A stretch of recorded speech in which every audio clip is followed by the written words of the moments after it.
तो आ जाइए स्टार्ट करते हैं कंपोनेंट ऑफ फार्मिंग सिस्टम।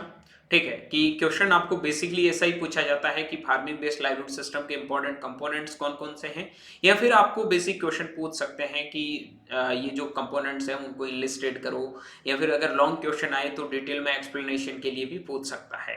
तो स्टार्ट करते हैं। सबसे पहले हम बात करते हैं, बिल्कुल भाई सारे लोग ज्वाइन हो जाओ। ठीक है, सब चीज़ें एकदम क्लियर हो जाएगी, सब चीज़ों को अच्छे से देखोगे। तो सबसे पहले मैं आपको थोड़ा समझा देता हूँ इस डायग्राम के माध्यम से। ये आपका एक फार्मिंग सिस्टम का डायग्राम रिप्रेजेंट कर रहा है। लाइफ स्टॉक दिख रहा है इसमें आपको, एनर्जी दिख रही है, सॉयल दिख रहा है, वाटर दिख रही है, क्रॉप्स दिख रही है। ठीक है, अगर कंपोनेंट्स की मैं यहाँ पे बात करूँ तो मेजर जो कंपोनेंट्स है वो आपके, सबसे पहले आपको क्या लिखना है, फार्मिंग बेस्ड लाइवलीहुड सिस्टम है वो आपका है क्रॉप्स। क्या है? क्रॉप्स। दूसरा आपका जो है वो है life stock production management, LPM का। ठीक है, उसके बाद में तीसरा जो आपका है सॉयल। ठीक है, चौथा आपका है वो आपका है वाटर। ठीक है, पांचवा जो आपका है वो है farm farm machinery equipments, farm machinery equipments. छठा जो आपका है कि भाई इसमें किस किस एनर्जी के सोर्स की जरूरत पड़ती है। ठीक है, वो भी एक आपका टाइप का कंपोनेंट्स है। ये बेसिक कंपोनेंट्स है। और सबसे पहले हम जो मेजर कंपोनेंट्स की बात करते हैं तो क्रॉप्स है। ठीक है, उसके बाद में हम पढ़ेंगे लाइफ स्टॉक प्रोडक्शन मैनेजमेंट कि उनमें कौन कौन से सब कंपोनेंट्स आते हैं, कैसे काम करता है। उसके बाद में हम पढ़ेंगे एग्रो फॉरेस्ट्री के बारे में। ठीक है, एग्रो फॉरेस्ट्री के बारे में। उसके बाद में हम पढ़ेंगे वो आप लोगों का होने वाला है हॉर्टिकल्चरल क्रॉप के बारे में, हॉर्टिकल्चरल क्रॉप्स के बारे में। ठीक है, उसके बाद में हम पढ़ेंगे आपके जितने भी जो सोशल इकोनॉमिक्स या फिर सोशियो इकोनॉमिक्स के द्वारा जो कंपोनेंट्स हमें प्राप्त होते हैं उनके बारे में। ठीक है, ऐसे करके डिफरेंट टाइप के जो कंपोनेंट्स हैं उनको पढ़ने का ट्राई करते हैं। फर्स्ट ऑफ ऑल हम डिस्कस करते हैं कंपोनेंट्स ऑफ फार्मिंग सिस्टम या farming based livelihood system. Component है क्या? इस system refers to the combination of interaction of various farm enterprises. मतलब जो एंटरप्राइजेस का मतलब है यहाँ पे उद्यम, जहां से आप पैसे कमा सकते हैं। एक आप चाहे स्मॉल करो, मीडियम करो, लार्ज लेवल का बिजनेस करते हैं, जहां से आपको पैसे प्राप्त होते हैं। वो कौन कौन से ऐसे कंपोनेंट्स हैं, कौन कौन से ऐसे घटक हैं। हिंदी में अगर कंपोनेंट्स की बात करूं तो घटक है फसल आधारित प्रणाली के घटक। ठीक है, फसल आधारित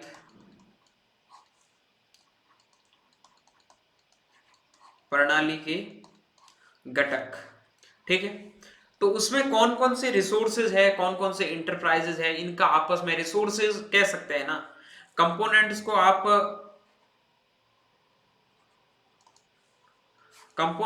आप कह सकते हैं इंटरेक्शन बिटवीन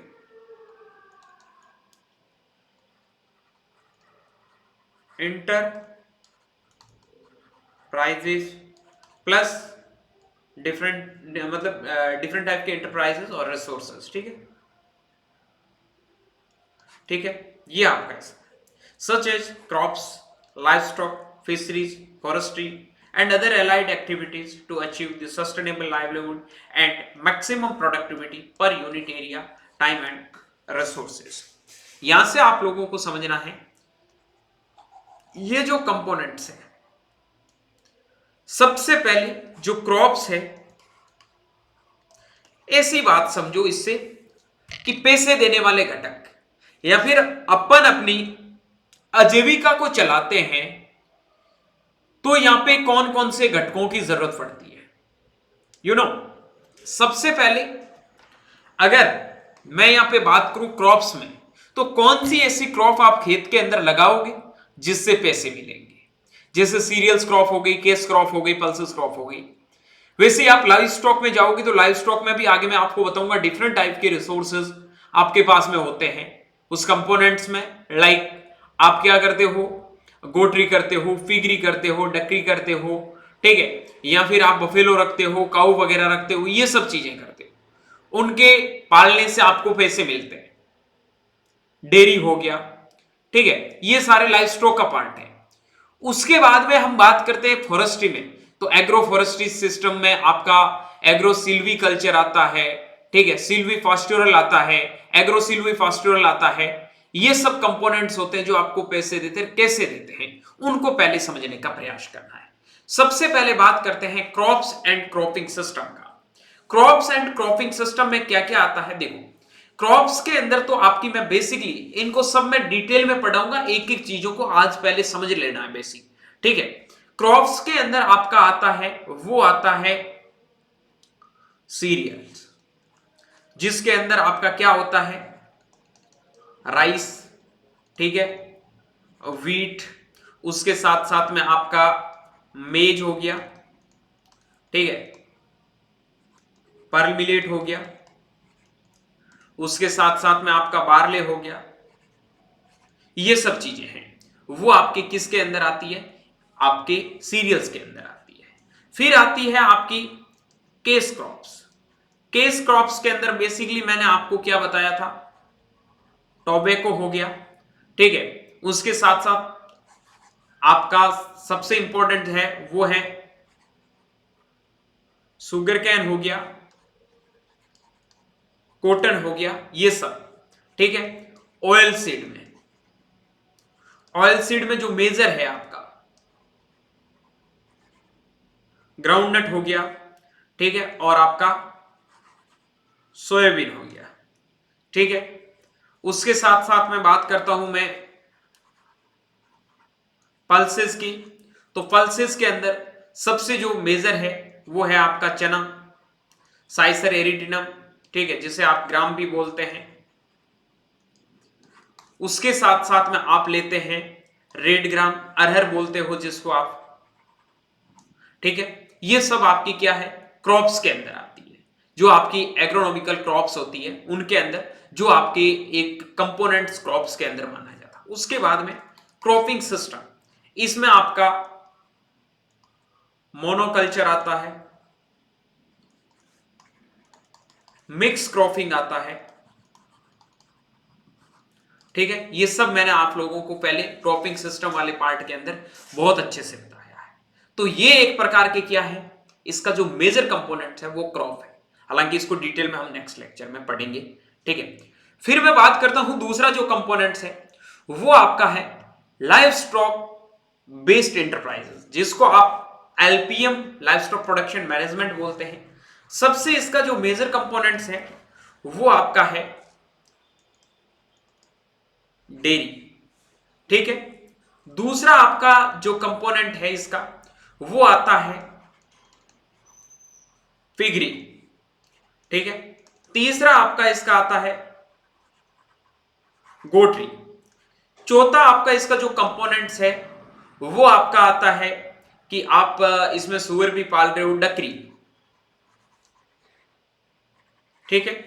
ये सारे कंपोनेंट्स हैं। डेयरी के अंदर मैं बेसिकली यहां पे बात करूं तो आपका काऊ हो गया एंड आपका बफलो हो गया, ठीक है, ये सब चीजें। पिगरी के अंदर सुअर, पिग, ठीक है। उसके बाद में गोट्री, गोट्स रेयरिंग कह सकते हैं, ठीक है, जो आप पशुओं बकरियों को चराते हो। सिपरी जो बेड वगैरह रखते हैं वो कह सकते हैं। ये डिफरेंट टाइप के कंपोनेंट्स। पोल्ट्री, पोल्ट्री वैसे माने तो एक अलग कंपोनेंट्स भी मान सकते हैं, हालांकि लाइवस्टॉक का पार्ट भी मान सकते हैं, ठीक है। तो ये सब चीजें किसके अंदर आती है, आपकी लाइवस्टॉक बेस्ड एंटरप्राइजेस में। डेयरी फार्म स्टार्ट करोगे, गायें आपके पास होगी, भैंसें आपके पास में होगी, आपका क्या होगा, मिल्क प्रोडक्शन होगा, और उसी मिल्क से क्या करोगे, आप बेच के पैसे कमाओगे। आई बात समझ में। पिगरी करोगे, सुअर रखोगे, मांस बेचोगे, उसका पैसा मिलेगा आपको। गोट्री, बकरियां रखोगे, बकरियों को बेचोगे, आपको पैसे मिलेंगे। बतख आप रखोगे, बतखों को बेचोगे, पैसे मिलेंगे। मुर्गियां रखोगे, अंडे बेचोगे, मांस बेचोगे, पैसे मिलेंगे। आई बात समझ में। ये एक आपका लाइफ स्टॉक बेस्ड एंटरप्राइजेस है। उसके बाद में मैं बात करता हूं आपकी हॉर्टिकल्चरल क्रॉप्स के बारे में, ठीक है। तो हॉर्टिकल्चरल क्रॉप्स में सबसे पहले हम बात करते हैं तो वो आपका आता है वेजिटेबल्स। क्या आता है, वेजिटेबल्स, वेजिटेबल्स के अंदर डिफरेंट टाइप की वेजिटेबल्स जो आप बेच के पैसे कमा सकते हैं, या फिर आप कह सकते हैं किचन गार्डन, किचन गार्डन आप लगा सकते हैं, उससे भी पैसे कमा सकते हैं। उसके बाद में फ्रूट्स हैं डिफरेंट टाइप के, वो आप एक फार्म बना सकते हो, फ्रूट्स लगा सकते हो, उससे पैसे कमा सकते हो। फिर आपका है फ्लावर्स, फ्लावर्स बेच के आप पैसे कमा सकते हैं, ठीक है। उसके बाद में स्पाइसेस एंड मेडिसिनल प्लांट्स, ठीक है, ये बेच के भी आप पैसे कमा सकते हैं। ये इसके आपके कंपोनेंट्स। फिर मैं बात करता हूं आपके एग्रो फॉरेस्ट्री सिस्टम में, तो इसमें आपका सबसे पहले एग्रो सिल्वीकल्चर, उसके बाद में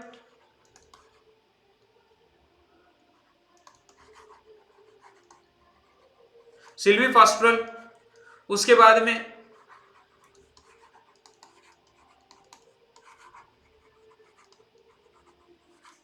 इसमें आप क्या कर सकते हैं, क्रॉप्स प्लस ट्री, ठीक है। इसमें आप क्या कर सकते हैं, ट्री प्लस ग्रासेस, इसमें आप क्या कर सकते हैं, क्रॉप्स प्लस ट्रीज, वो तो लगना ही है, उसके साथ साथ में लाइफ स्टॉक। ये सारे कंपोनेंट्स हैं एग्रो फॉरेस्ट्री सिस्टम के। आई बात समझ में? एक मेरे पास में फार्म है, मैंने यहां पे पेड़ लगा दिए, फॉरेस्ट्री के कोई भी प्लांट लगा दिए, ठीक है।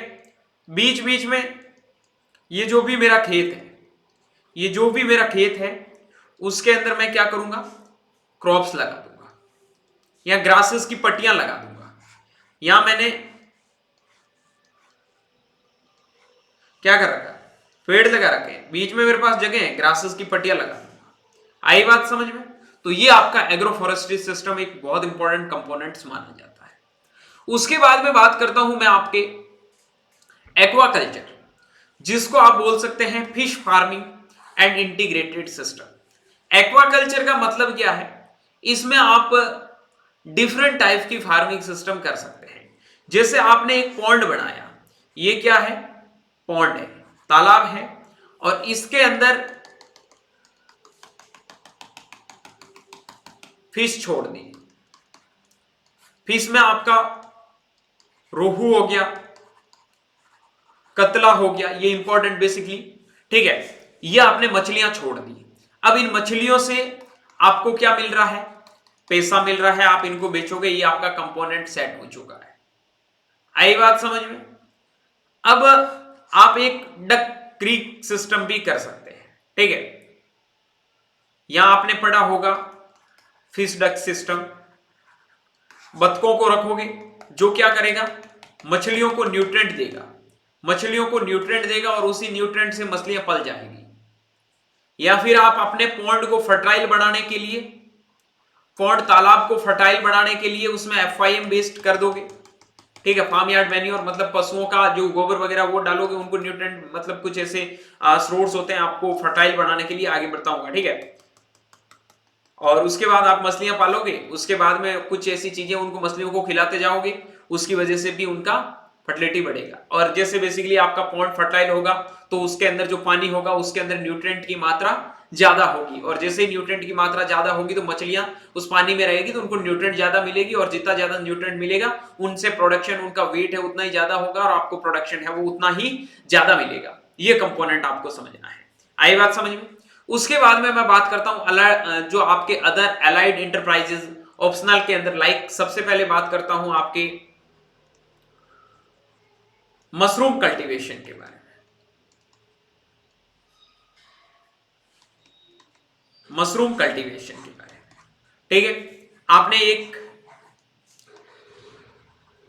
क्लोज रूम ले लिया, बंद रूम, जहां पे लाइटिंग नहीं है, लाइट नहीं है, उसको ऑफ कर दिया, मशरूम लगा दिया अंदर, ठीक है। उसके बाद में मैं क्या कर रहा हूं, बी कीपिंग, मेरे पास में क्या है, मधुमक्खी पालन करने का भी एक ऑप्शन है, एपीकल्चर कहते हैं जिसको, ये भी ऑप्शन है।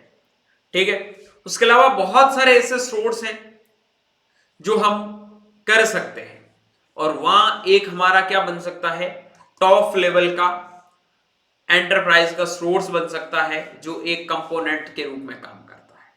अब कंपोनेंट्स का मैंने बताया था, इंटरैक्शन बिटवीन आपके जितने भी जो रिसोर्सेज हैं, ठीक है, आपको उन रिसोर्सेज को कैसे यूज करना, कैसे यूटिलाइज करना है ना। अब उसके बाद में integrated farming system, IFS model के बारे में मैंने बताया था, ये आपका इंटीग्रेटेड फार्मिंग सिस्टम है। ठीक है, आपने क्या किया है, क्रॉप्स भी लगाई है, उसके साथ साथ में आपने क्या किया है, लाइव स्टॉक प्रोडक्शन मैनेजमेंट भी किया है। ठीक है, उसके साथ साथ में आपने एग्रो फॉरेस्ट्री सिस्टम को भी अपनाया है।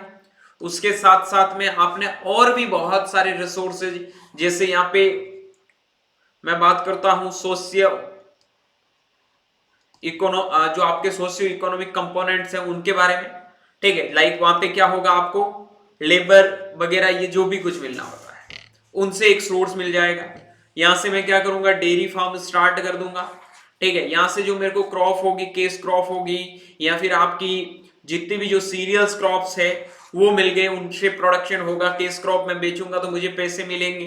ठीक है, तो ऐसे करके मैं ये डिफरेंट टाइप के सोर्स कंपोनेंट्स हैं वो अपने फार्मिंग सिस्टम के अंदर अप्लाई कर सकता हूं और उनका अच्छे से यूटिलाइज कर सकता हूं। ये आपके जो मेजर कंपोनेंट्स है जहां से आपको क्वेश्चन पूछा जाता है, ये आप इजीली कर सकते हैं। और आपको बताना यही है कि भाई आप एक एंटरप्राइज डेवलप कर रहे हो। ठीक है, सीधी बात क्या है, आप अपना एक उद्यम, ठीक है, उद्यम डेवलप्ड कर रहे हो, एंटरप्राइज डेवलप्ड कर रहे हो। इंटरप्राइज इनका क्या है, इंटरप्राइजेस प्लस रिसोर्सेज।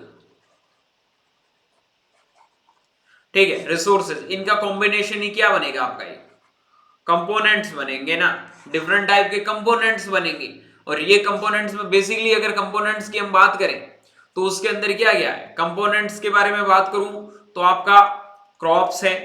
ठीक है, क्रॉप्स के बाद में बात करता हूं आपका एलपीएम है, एलपीएम के बाद में बात करता हूं आपका तीसरा जो कंपोनेंट्स बनता है वो बनता है वाटर। ठीक है, उसके बाद में मैं बात करता हूं सॉयल। ठीक है, उसके बाद में बात करता हूं आपके पहले भी बताया था फार्म मशीनरी। ठीक है, फार्म मशीनरी इक्विपमेंट्स। उसके बाद में आपका सोशियो इको कंपोनेंट्स कह सकते हैं, या फिर उनके बेसिस पे लाइक आपको जो भी लेबर वगैरह का सोर्स मिलता है उनके बेसिस पे, ये सब आपके मेजर है वो कंपोनेंट्स। ठीक है, उसके बाद में इंटीग्रेटेड फार्मिंग सिस्टम बताया था, ये लो, ये कंपोनेंट्स आपको फॉलो करने। आई बात समझ में, कोई भी डिफिकल्ट काम नहीं है। ये आपको यहाँ एनर्जी मिल रही है, यहाँ सॉइल है, यहाँ वाटर है, यहाँ क्रॉप है, लाइफ स्टॉक है, बस आपका ये काम हो चुका है। ठीक है, ये फार्मिंग सिस्टम के मेजर कंपोनेंट्स है। और पहले आप इन कंपोनेंट्स को लिख के डिटेल एक्सप्लेनेशन है वो एक एक का दे सकते हो, क्रॉप्स का दोगे, उसके बाद एलपीएम का दोगे, वाटर का दोगे, सॉइल का दोगे, फार्म मशीनरी का दोगे। ठीक है, उन सब का दे सकते हो। यही आपके डिफरेंट टाइप के कंपोनेंट्स है, ज्यादा कुछ परेशान होने वाली चीज यहाँ पे है ही नहीं। फिर भी मैं इन जितने भी जो डिफरेंट टाइप के कंपोनेंट्स हैं उनका एक डिटेल लेक्चर लेके आऊंगा जिसके अंदर आपको सारी चीजों को डिटेल से समझा दूंगा। होप करूंगा कि ये चीजें आपको अच्छे से समझ में आ गई होगी। ठीक है, ये जो मेजर पॉइंट मैंने बताया है यही आप लोगों को पेपर के अंदर लिखने हैं, बाकी कोई दिक्कत वाली बात यहाँ पे नहीं है। ठीक है, नोटिफिकेशन लेट आता है, कोई बात नहीं भाई।